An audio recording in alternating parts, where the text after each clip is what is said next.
Hey chess enthusiasts, welcome to my YouTube channel Chess Masterclass, where we unlock the secret of game and help you master chess. In today's video, I am going to teach you how to play chess in just 10 minutes. A great way to start if you are new to the game or just want to refresh your knowledge. In this video, I'll walk through the basics, how to set up the board, how the pieces moves, and the common chess rules, and even some key opening strategies that will help you get started.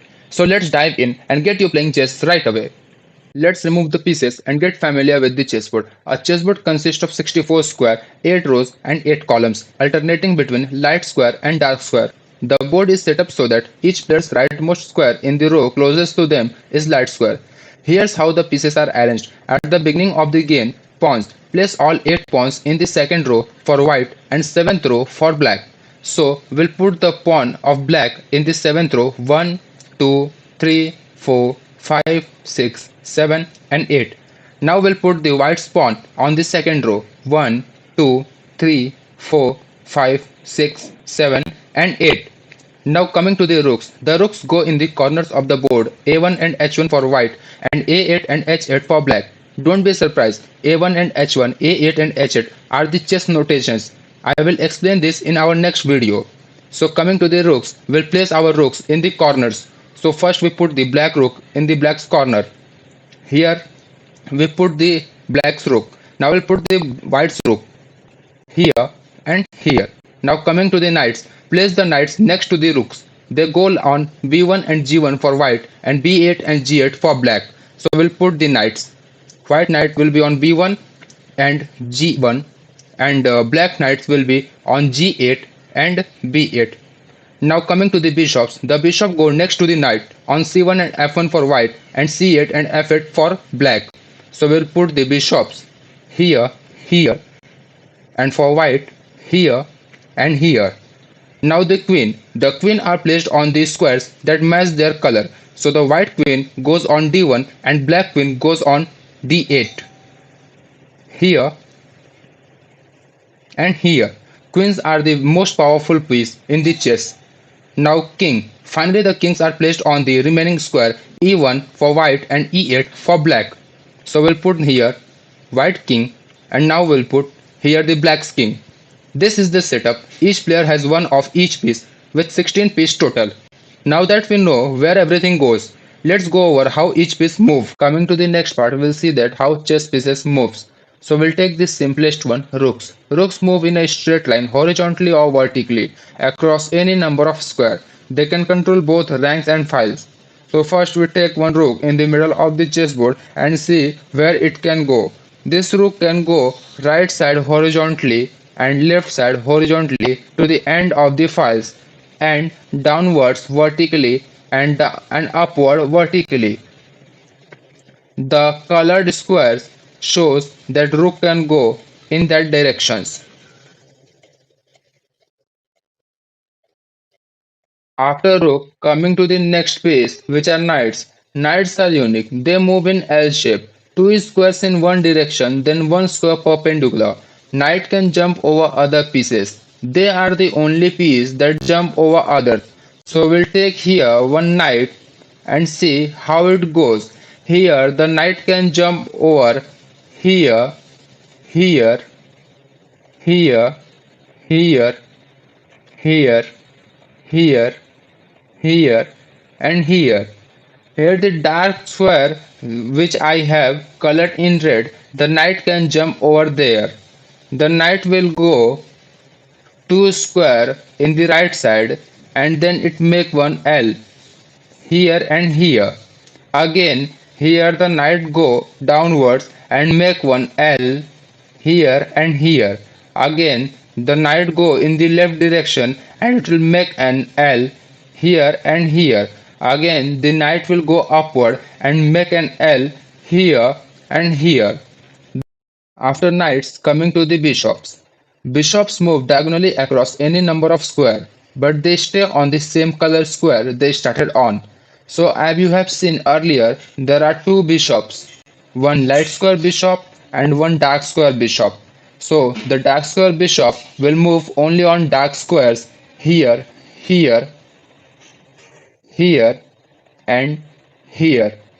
And as usual, white square bishop will move on white square here, here, here, and here.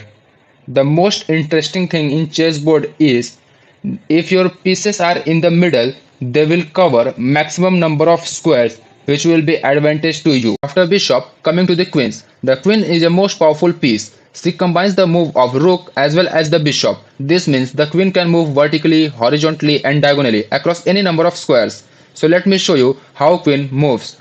Here the queen is placed in the middle of the chessboard. So from here the queen can move here diagonally downward, upward, diagonally here downward, here also diagonally upward. Also the queen can move like the rook. So vertically upward, vertically downward, horizontally right side and horizontally left side. Now coming to the king moves one square in any direction. The king is the most important piece in chess. The goal of game is to checkmate your opponent's king. So you must protect your own king at all times. Let me show you how king moves. Here we have taken one white king. So the king can move one square in any direction. Here, here, here, here, here, here, here and here. So the king can move in all here direction.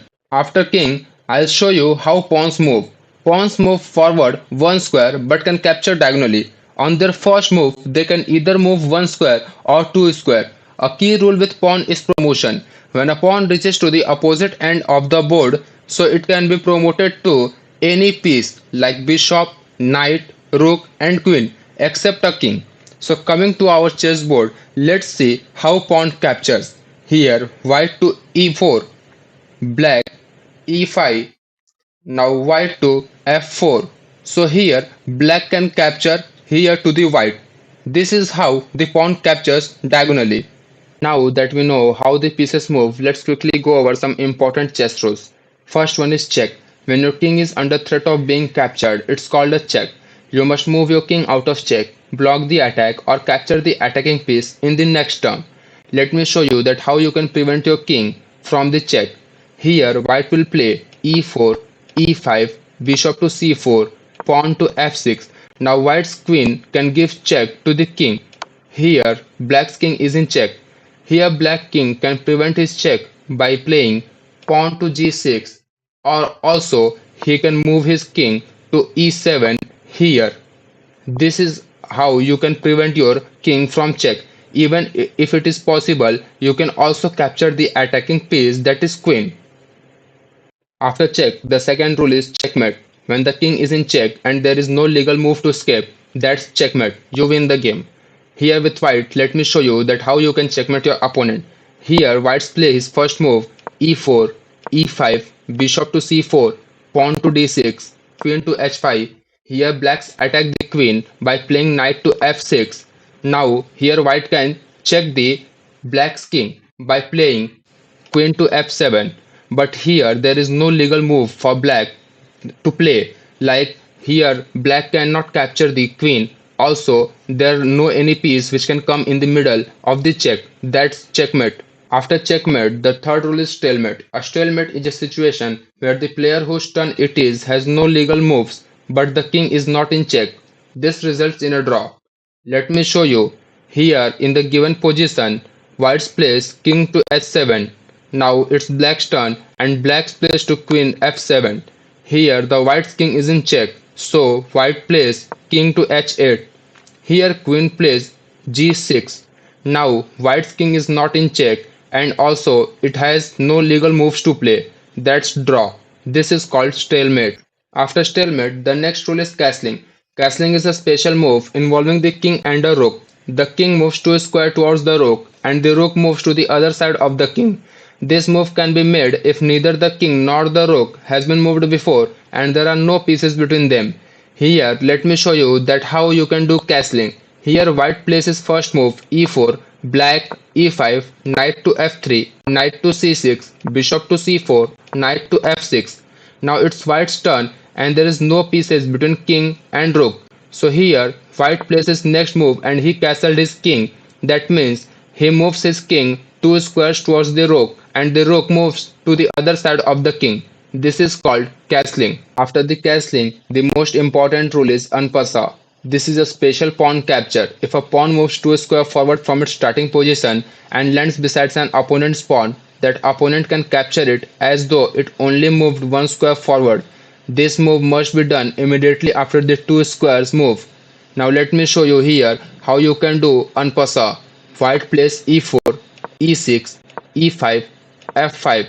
As black plays f5 2 square forward, here white can do unpassa by playing f6 as the white plays his pawn 1 square forward.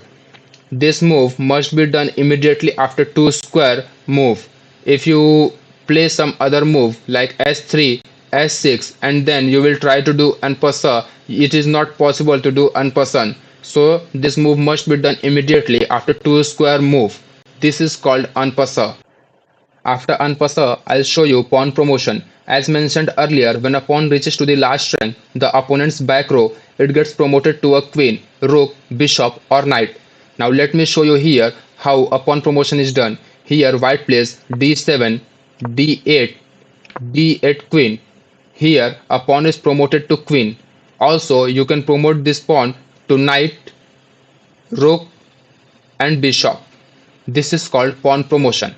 Now that you know the rules, let's talk about some basic opening. These are the moves you make at the start of the game to develop your pieces and control the center. Here, white plays his first move to e4, black e5, knight to f3, knight to c6, bishop to c4. The idea of playing this position is to focus on getting your pieces out quickly and putting the pressure on the opponent's f7 square, which I have colored in red, and you are also controlling the center with your pawn on e4. This is the Italian opening. From here you can play your game easily. After the Italian game, the second opening is the Queen's Gambit. Here white plays d4, d5, pawn to c4. This is a great opening if you want to control the center. You are offering your c4 pawn as a gambit to control the center with your d4 pawn. If your opponent captures this c4 pawn, you can develop your pieces while they will be behind in the development. This is the Queen's Gambit. After Queen's Gambit, the last opening of this video is the London system. Here white plays d4, d5, knight to f3, knight to f6, bishop to f4. The London system is very solid and easy to learn opening. It's simple to play and the idea of playing these moves is to focus on developing pieces in safe way. You don't need to memorize too many lines, making it great for the beginners. Here you can see that the knight and the bishops are fully developed and they are covering many more squares, and the e4 pawn is also controlling the center. At the end of the video, to summarize, we have covered the essentials of chess in this quick guide. You now know how the pieces move, the key rules like check, checkmate and stalemate, as well as special moves like castling, unpassa and pawn promotion. I have also shared a few popular openings to help you get started. The Italian game, the Queen's Gambit, the London system. Now you are ready to dive into your chess game with confidence. If you have any questions or doubt, feel free to ask in the comment section below. And before you go, I have got a little puzzle for you. Try to solve it and leave your answer in the comments. I'll be sure to check them out. Happy playing and see you in the next video. Now it's puzzle time. Here in this position there is mate in 3 and black to move. Solve this and let me know in the comment section.